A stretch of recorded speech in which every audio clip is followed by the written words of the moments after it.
Mon général, mesdames et messieurs les officiers, mesdames, messieurs, madame Polony, bienvenue dans cet amphithéâtre Foch de l'école militaire et merci de nous faire l'honneur d'avoir répondu à notre invitation pour cette conférence. Je suis le lieutenant-colonel Joachim du comité des conférences de l'école de guerre et il me revient l'honneur de vous présenter à votre auditoire. Agrégé de lettres modernes et détentrice d'un DEA de littérature consacré à la poésie française contemporaine, vous exercez quelque temps comme professeur avant de reprendre vos études à Sciences Po Paris. Vous commencez le métier de journaliste en 2002 à Marianne et ensuite au Figaro, dans lequel on peut lire vos contributions dans la rubrique éducation. À partir de 2010, vous êtes régulièrement invité à la télévision, d'abord dans Ce soir ou jamais, puis dans On n'est pas couché avec Laurent Ruquier, où vous vous révélez au grand public et où vous révélez vos qualités de duelliste, croisant le fer, souvent avec des personnalités aux convictions opposées aux vôtres. Dès lors, vous participez à de nombreuses émissions, matinales, revues, tant à la télévision, à la radio ou dans la presse écrite. Fort de ces succès, vous lancez en 2015 votre propre chaîne de télévision sur Internet, Polony TV. En 2018, vous êtes nommée directrice de la rédaction de l'hebdomadaire Marianne, faisant de vous aujourd'hui l'une des voix qui portent au sein du paysage journalistique français. Autrice d'une douzaine d'ouvrages, vous êtes passionnée par la question de la transmission et de la politique. Votre intervention s'inscrit dans le cycle des conférences de l'école de guerre qui accueille des personnalités de haut niveau, apportant un regard neuf sur le monde et permet de compléter le socle de formation délivré auprès des futurs grands chefs des armées françaises et de la gendarmerie nationale, des stagiaires des armées alliées et des auditeurs civils de la 31e promotion de l'école de guerre. Avec vous, nous aborderons ce soir le thème de « Faut-il laisser mourir la presse ?» L'existence d'une presse libre, indépendante et pluraliste est gage de démocratie dans les États, et l'entrée de nos sociétés dans l'ère de l'information constitue une situation totalement inédite dans l'histoire humaine, où celui qui détient et diffuse l'information possède désormais un pouvoir colossal, capable d'influencer des pans entiers de population. Aussi, de nombreux défis pèsent aujourd'hui sur la presse et les médias, comme l'indépendance des rédactions, les tentatives d'ingérence, la dépendance à la publicité ou aux subventions, et l'existence même du métier de journaliste est remis en cause avec le développement de l'intelligence artificielle. En outre, en tant que membre des forces armées ou des forces de l'ordre, nous pouvons également entretenir des relations complexes avec les médias, où le désir de transparence peut se heurter au nécessaire secret des opérations ou du secret de l'enquête. Madame Polony, en tant qu'observatrice attentive de la société et de ses évolutions, forte de votre expérience et dotée du franc-parler qui vous caractérise, nous avons hâte de vous entendre et c'est impatient que je vous cède respectueusement la parole.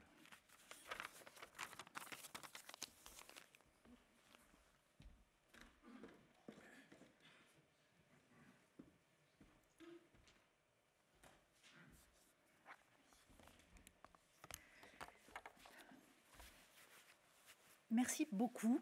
Merci pour cette présentation et surtout merci pour cette invitation. C'est un honneur d'être ici parmi vous et de participer à ce cycle de conférences dont j'estime qu'il est absolument essentiel pour les médias, pour la presse, dans la mesure où les liens que nous pouvons tisser sont importants pour un monde médiatique qui a besoin d'être nourri aussi par l'expérience qui est la vôtre, par surtout la vision que peut porter l'école de guerre de la société. Alors, vous m'avez invité à prendre la parole sur la question du rôle des médias aujourd'hui et je le fais à l'aune de cette question. Faut-il laisser mourir la presse? Question un brin provocatrice, mais qui part finalement d'un postulat, à savoir que la presse est en train de mourir. Après, nous nous demanderons si elle peut mourir dans la dignité, dans l'indignité, ou si on peut encore engager quelques soins palliatifs. Alors, parle-t-on de la presse papier uniquement? Évidemment, la question est de savoir quelle est l'extension de ce terme, mais bien sûr que le problème de la presse papier, des journaux, révèle en fait toute la fragilité de l'écosystème des médias Et derrière cela, la façon dont l'ubérisation de l'information aujourd'hui est en train de déstabiliser totalement les démocraties. Bien sûr qu'il s'agit déjà de savoir ce qu'on entend par ce terme presse et par ce qu'est une entreprise de presse. Je vous donne un simple exemple. Ce qui fut autrefois un très grand journal avec un immense tirage, France Soir, est aujourd'hui une marque qui diffuse des textes. Il y a 3 personnes détenteurs de cartes de presse dans la structure de France Soir. Mais peut-on encore appeler France Soir une entreprise de presse dans la mesure où c'est une entreprise qui diffuse des textes dont le moins qu'on puisse dire est que la validité scientifique sur la question des vaccins ou du Covid est assez peu garantie. La question se pose, et dans le reste du champ médiatique, que penser de gens qui se disent journalistes, qui sont censés avoir une carte de presse, mais qui décident d'être militants avant d'être journalistes, qui décident de non seulement couvrir des manifestations, mais parfois de les susciter. Où est la frontière ? Toutes ces questions-là, évidemment, relèvent de la déontologie journalistique, de la question du métier tel que nous l'entendons, et aucune régulation par des normes ne peut réellement répondre à cette question de savoir si un journaliste, disons, non pas est neutre et objectif, car ça n'existe pas, mais en tout cas préserve l'honnêteté intellectuelle nécessaire pour exercer ce métier. Mais partons en tout cas d'un point qui me semble le point essentiel pour répondre à notre question, à savoir le fait que nous vivons un bouleversement majeur dans non seulement la nature même des médias, mais le champ économique des médias. Un bouleversement aussi important que l'invention de l'imprimerie, puis au XIXe siècle, l'invention des rotatives, qui ont permis la diffusion du savoir d'abord, de l'information ensuite, à grande échelle. Et ces éléments ont été absolument essentiels pour permettre l'émergence des sociétés démocratiques, c'est-à-dire de communautés de citoyens autonomes et responsables, puisque c'est cela la définition d'une démocratie. Alors, avec tous les défauts possibles, évidemment, la presse, dès sa naissance, rencontre à peu près les mêmes difficultés que les médias d'aujourd'hui. Si vous regardez les problèmes qui se posaient au XVIIe siècle avec la Gazette de Théophraste Renaudot, vous y trouverez exactement les mêmes questionnements qu'aujourd'hui. Diffusion de fausses nouvelles, poids de la publicité, qui détient les médias, quels sont les rapports de la presse avec le pouvoir. Tout cela existait déjà. Et le moins qu'on puisse dire est que les choses se sont petit à petit améliorées, justement parce que lors de cet âge d'or de la presse qu'est le XIXe siècle, ces questions petit à petit sont, disons, atténuées par le pluralisme des journaux, par le nombre de journaux qui existent, mais au cours du XXe siècle, ce sont les progrès de la déontologie journalistique qui permettent à peu près d'arranger les choses, et également, on va dire, le poids moindre des pouvoirs divers et variés sur la presse. Quand j'ai commencé dans le journalisme, Jean-François Kahn me racontait que lui-même, jeune journaliste, il avait couvert la manifestation d'octobre 61 à Paris, au métro Charonne, et qu'il avait évidemment écrit un article pour raconter ce qui s'était passé. Le lendemain, ce n'était pas son article qui était dans le journal. C'était celui qui avait été plus ou moins réécrit par le ministère de l'Intérieur. Ce genre de choses, Dieu merci, n'existe plus, mais on voit à quel point la liberté, l'indépendance des journaux a progressé, indéniablement. Sauf que ce progrès est en passe d'être remis en question. Et il l'est pour des raisons qui sont des raisons à la fois, je le disais, techniques et économiques. La question économique, elle est tout simplement liée à la disparition des lecteurs. C'est-à-dire que la presse papier, celle qui publie des enquêtes de fond, celle qui tente de s'inscrire dans le temps long, et je ne dénigre absolument pas le travail de la télévision, encore moins celui de la radio, parce que là, pour le coup, il y a un véritable travail de temps long, mais sans dénigrer le travail de la télévision, on peut considérer que la presse écrite, disons, a davantage les moyens de fournir une information de qualité, une information qui prend le temps d'aller au fond des sujets et de jouer un rôle pédagogique auprès des citoyens. Eh bien, cette presse-là, elle est fragilisée par, je le disais, la perte de son lectorat. Évidemment que, on nous explique aujourd'hui, mais ce n'est pas grave, on est en train de basculer sur le net, le papier disparaît, pas la presse. Bonne question. Je peux vous citer quelques chiffres sur la presse papier. Le Monde et le Figaro, il y a encore 10 ou 15 ans, tiraient à 300 000 exemplaires, 100 000 exemplaires kiosques. Aujourd'hui, c'est 15 000 sur toute la France. La presse hebdomadaire, les 5 grands news magazines, Marianne, Le Point, l'Express, le Nouvel Obs, Valeurs Actuelles, actuellement, chaque semaine en kiosque, ce sont à peu près 75 000 à 80 000 personnes. C'est ce qu'un journal comme Marianne vendait à lui seul il y a 6 ou 7 ans. Donc il y a une dégringolade.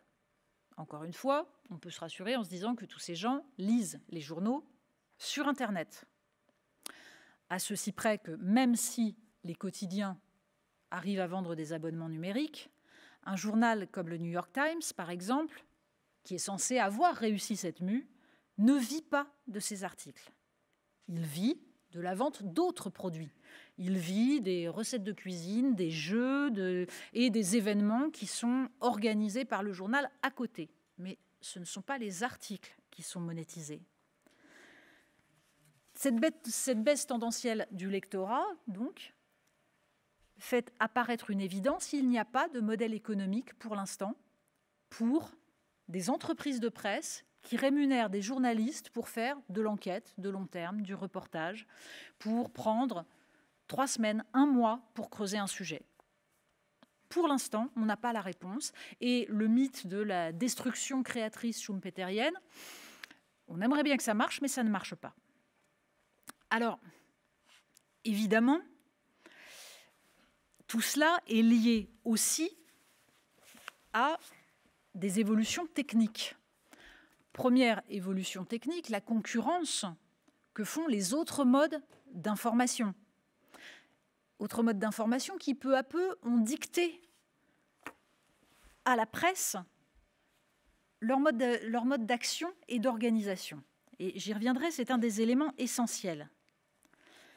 Mais également, le fait que le numérique, c'est un domaine où nous n'avons aucune prise, aucune souveraineté. Aujourd'hui, ce sont les GAFAM qui décident de la vie ou de la mort d'une entreprise de presse. Je ne vais pas vous faire un exposé sur la question des droits voisins, mais c'est pourtant un sujet qui, aujourd'hui, devrait intéresser à peu près tout le monde, et en particulier les pouvoirs publics. Pourquoi ? Parce que les journaux, en fait, ne sont plus rémunérés pour le travail qu'ils font.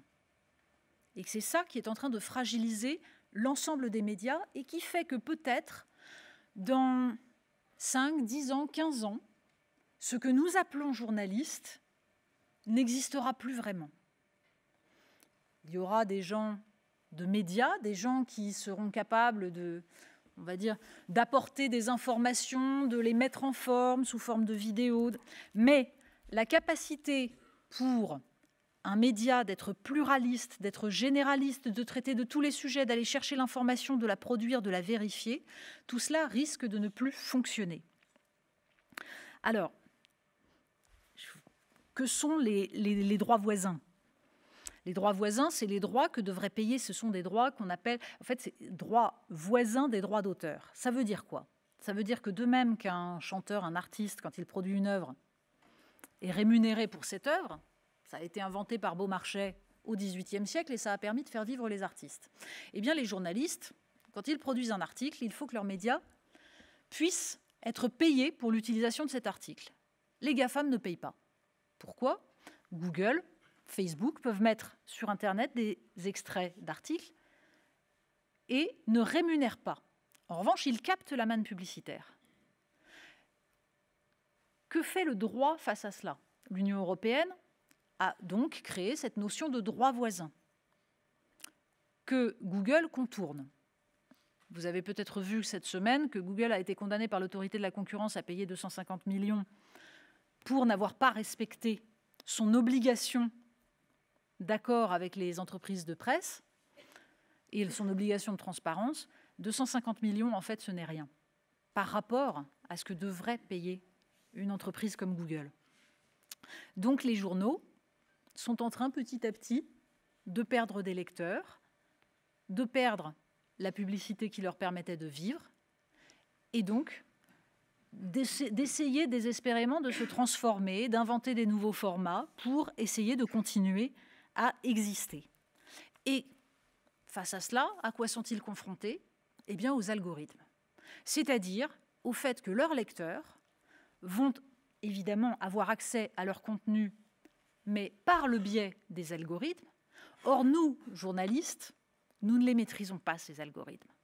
C'est-à-dire que nous ne savons absolument pas, quand nous produisons un article, pourquoi Google va décider dans son moteur de recherche de mettre en avant cet article ou de l'effacer totalement. Et si Google efface cet article, s'il n'apparaît pas, nous n'existons pas.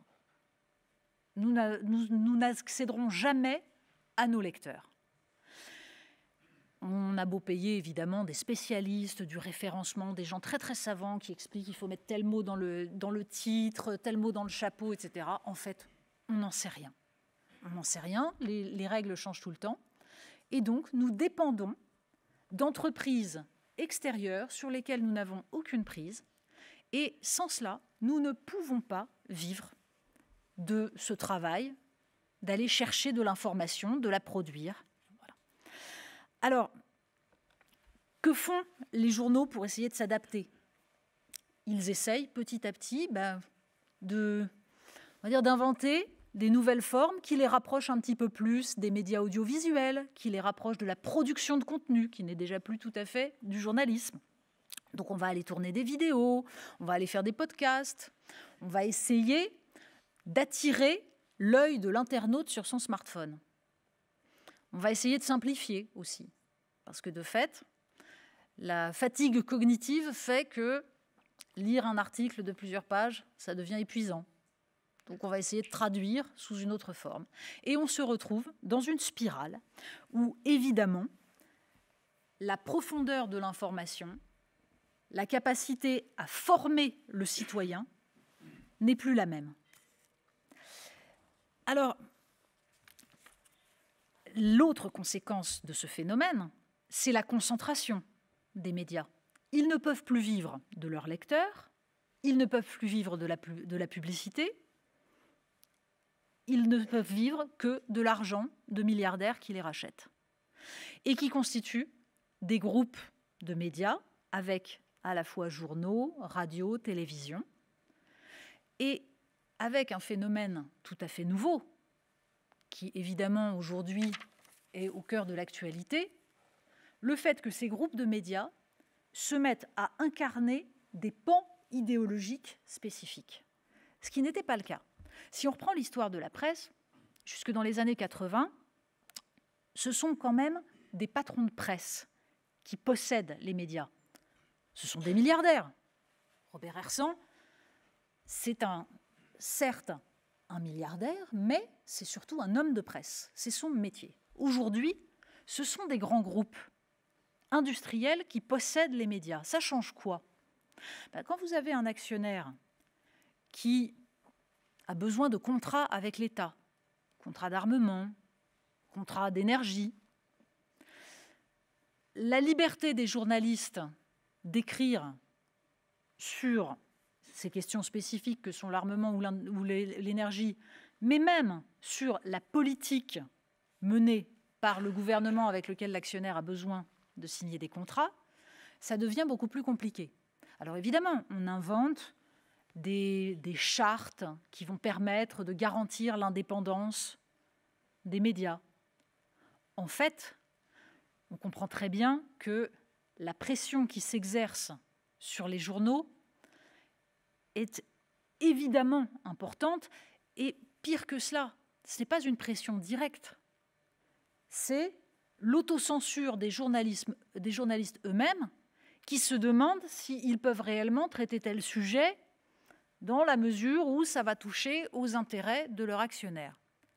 Ajoutons qu'il suffit de nommer un directeur de la rédaction qui aura bien en tête ces enjeux-là pour qu'évidemment on évite les problèmes d'articles qui pourraient déplaire à l'actionnaire. Et on aboutit à quoi? Eh bien, à l'information de la semaine dernière, à savoir le directeur de la rédaction de La Provence mis à pied pour une une qui aurait déplu au pouvoir.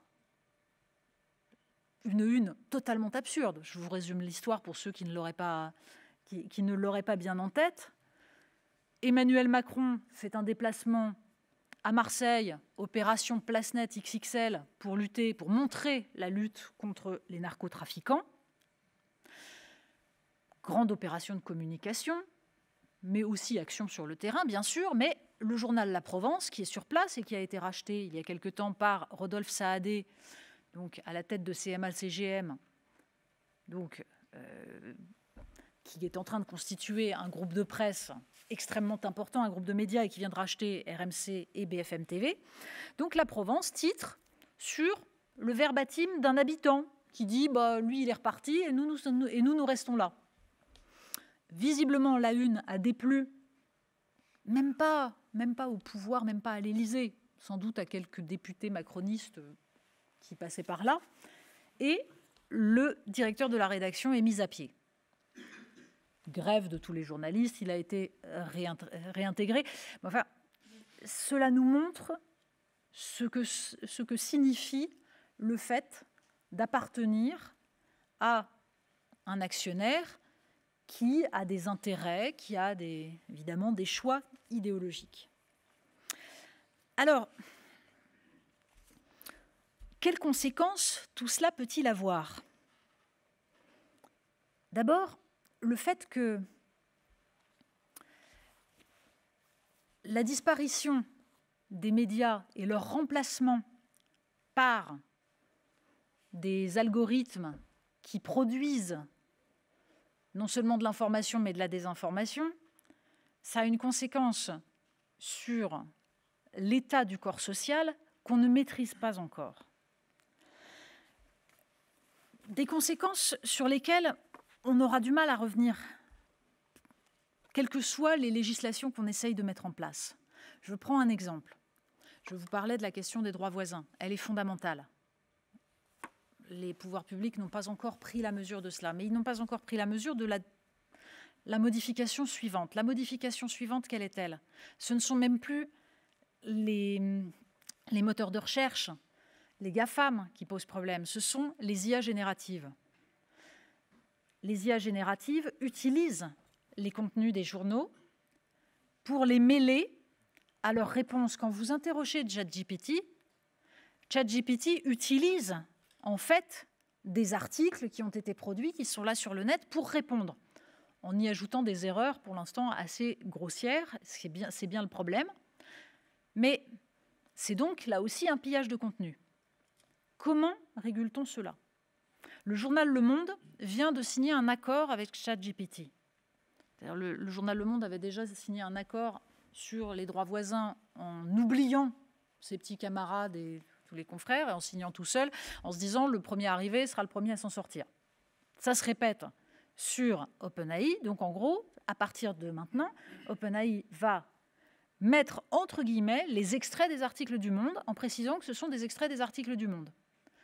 Ce qui peut évidemment servir ce journal, puisque vous, internautes, vous allez lire ça et peut-être aller lire l'article du Monde.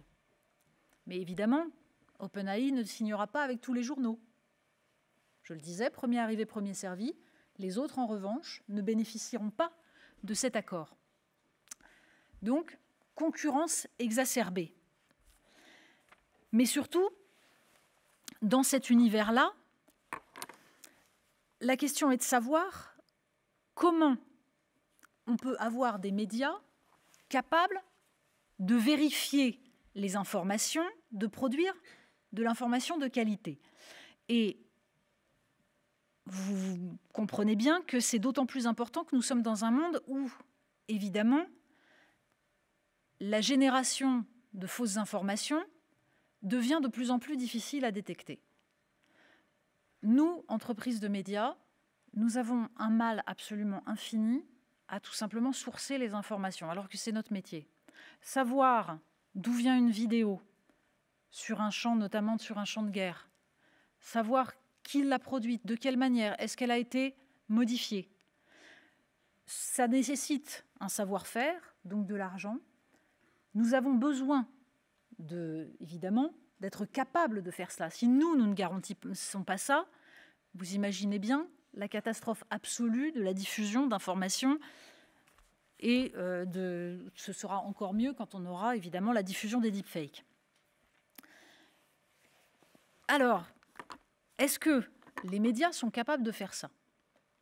La concurrence dont je vous parlais, l'environnement de concurrence qui est tel que nous devons évidemment pour survivre être les premiers, être les plus rapides, être les plus agréables à lire ou à regarder, est en train de favoriser la diffusion de fausses informations, l'absence de vérification, le fait on va dire, d'aller vers la facilité. Et on le voit dans un contexte qui est un contexte de guerre actuellement. On voit à quel point l'information est en train de devenir un spectacle et à quel point ceux qui devraient être les garants d'une information de qualité ne le font plus. Je vous disais tout à l'heure que le mode de fonctionnement des réseaux sociaux est en train de contaminer les médias. De même que la télévision a contaminé la presse écrite à ses débuts. C'est la fameuse thèse de Bourdieu sur le fait que, évidemment, ça modifie l'ensemble des champs autour. Quand vous invitez un expert parce qu'il parle bien à la télévision, parce qu'il sait s'exprimer, évidemment que vous n'allez pas prendre celui qui est peut-être meilleur sur le fond, mais qui est incapable d'aligner deux mots, qui ne sait pas manier le langage. Donc, vous donnez du poids à un expert qui n'est pas forcément le meilleur, mais parce qu'il est bon client à la télévision. Ce mode de fonctionnement-là, ensuite, se diffuse. Cet expert-là a du poids, les autres journalistes vont le reprendre. Ce système-là, il vaut sur les réseaux sociaux. Et on voit petit à petit la façon dont l'emballement des réseaux sociaux dicte les sujets qui sont traités dans les médias. J'ai pratiqué pendant 5 ans une revue de presse. J'ai observé en 5 ans, parce que cela va très vite, comment le principe du sujet unique était devenu la règle en 5 ans. Ça veut dire que vous avez de la part des médias un emballement sur un sujet, puisqu'il va être traité, puisqu'on s'aperçoit que sur les réseaux sociaux il se diffuse, on va le traiter également. Et du coup, tous les médias parlent du même sujet au même moment. Souvenez-vous des fameuses punaises de lit. Arrive le 7 octobre, les punaises de lit disparaissent. On passe à autre chose. Mais finalement, dans l'univers médiatique, tout cela est mis sur le même plan. C'est juste un sujet qui surgit, on le traite pendant 3 jours, on l'essore, et puis il disparaît au profit d'un autre. C'est-à-dire que nous avons adopté le mode de fonctionnement des algorithmes et de l'emballement qui va avec. Alors, tout ce que je viens de vous décrire doit vous sembler un tableau absolument terrifiant. Y a-t-il des solutions? Y a-t-il une manière de s'y prendre pour régler ça? Peut-être faut-il comprendre que tout ce que je viens de vous décrire est le résultat, en fait, d'une perte de confiance des citoyens dans les médias en général, dans la presse écrite en particulier, mais pas seulement, et que cette perte de confiance s'est faite progressivement, mais avec quelques points de bascule. D'où vient cette perte de confiance? Le rôle des médias dans une démocratie est un rôle absolument essentiel. Je l'esquissais au début.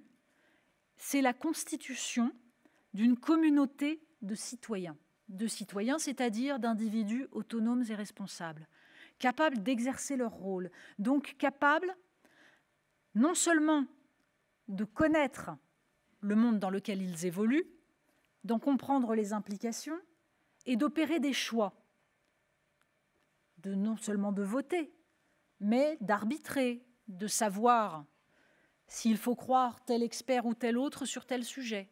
C'est cela, un citoyen. Et le rôle des médias, c'est de présenter l'ensemble des faits, c'est d'inscrire les faits dans un contexte plus large, donc d'œuvrer sur le temps long, le contraire absolu de ce que produit cet écosystème dicté par les réseaux sociaux et auquel les journalistes se plient pour des raisons à la fois techniques et économiques. Cette capacité des médias à animer le débat démocratique, elle est fragilisée parce qu'ils sont la profession la plus détestée, je veux dire même en dessous des hommes politiques. Et je ne vais pas vous dire que c'est immérité. C'est-à-dire que ce qui a permis de détourner les citoyens des médias traditionnels pour qu'ils se tournent vers des réseaux sociaux où tel influenceur, telle personne derrière son écran a autant de poids que quelqu'un qui connaît le sujet, autant de poids qu'un scientifique, qu'un ingénieur, ça, c'est en partie lié à la façon dont les journalistes ont pendant des années conçu leur travail, à savoir qu'ils ont oublié qu'ils étaient là pour décrire des faits, les inscrire dans le contexte, apporter les informations, donner la parole à ceux qui savent, être donc médiateurs du savoir, et qu'ils ont cru qu'ils étaient des curés, donc que leur rôle était de dire le bien et le mal.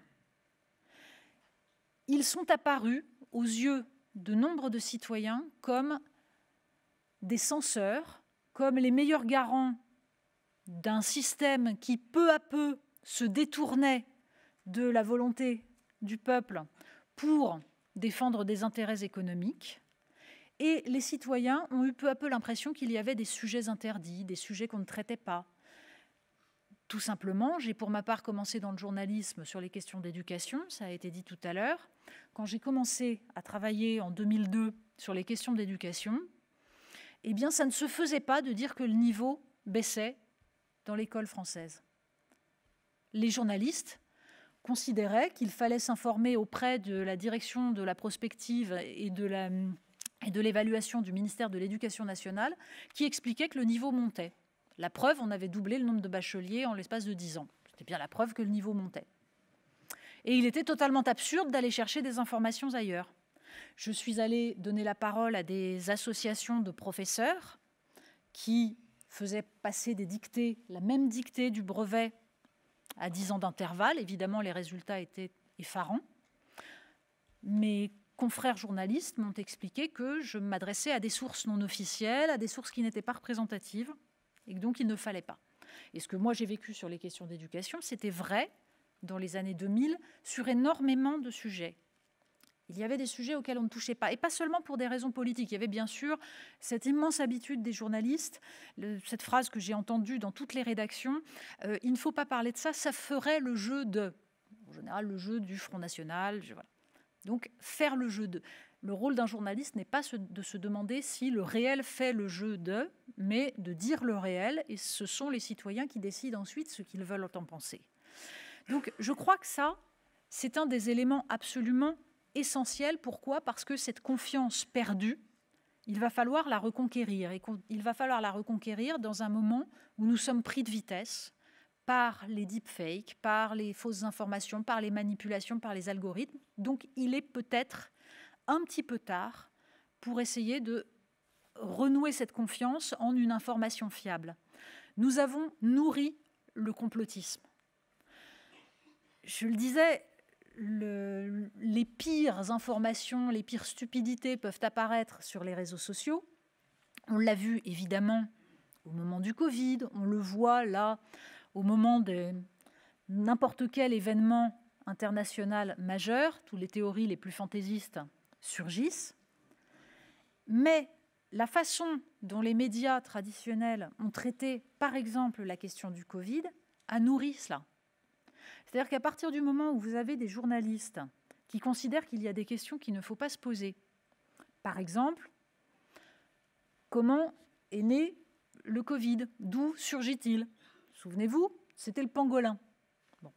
Et sur les plateaux de télévision, dans les débats, dans la presse écrite, si vous écriviez qu'on pouvait se poser des questions sur l'existence d'un laboratoire à Wuhan, vous étiez immédiatement considéré comme, disons, un peu louche, nourrissant le complotisme.